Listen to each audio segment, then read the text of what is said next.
मुख्यमंत्री योगी आदित्यनाथ ने स्वदेशी और स्थानीय उत्पादों को बढ़ावा देने का किया आह्वान। Single stage door step delivery के अंतर्गत ई पास आधारित उचित दर विक्रेता फीडबैक प्रणाली के शुभारंभ कार्यक्रम में मुख्यमंत्री योगी आदित्यनाथ ने स्वदेशी अपनाने और स्थानीय उत्पादों को प्राथमिकता देने का आह्वान किया।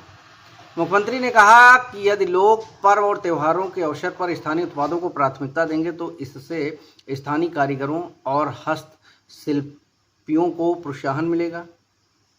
उन्होंने कहा कि स्थानीय उत्पादों की खरीद देश की अर्थव्यवस्था को मजबूती मिलेगी और लोगों का पैसा देश के भीतर ही रहेगा।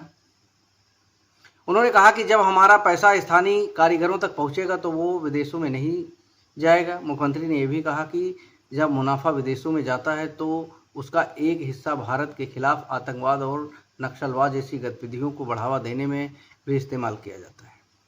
मुख्यमंत्री योगी आदित्यनाथ ने लोगों से स्वदेशी को अपनाने और स्थानीय उत्पादों को वैश्विक पहचान दिलाने के लिए मिलकर प्रयास करने की अपील की है। Prime time news, Lucknow.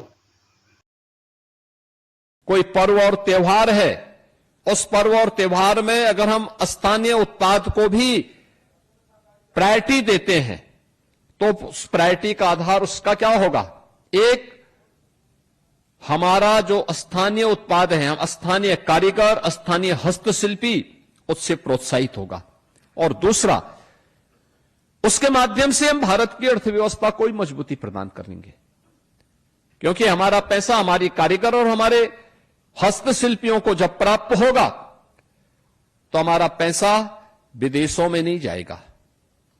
जब हमारा मुनाफा विदेशों में जाता है, याद रखना उसका एक हिस्सा फिर हमारे खिलाफ ही आतंकवाद और नक्सलवाद को भड़काने में भी खर्च होता है, भारत को अस्थिर करने के लिए खर्च होता है।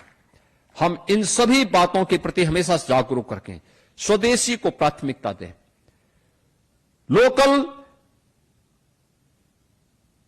को ग्लोबल बनाने की दिशा में एक प्रयास आपका अपने स्तर पर, अपने गांव में, अपनी ग्राम पंचायत में प्रारंभ हो सकता है।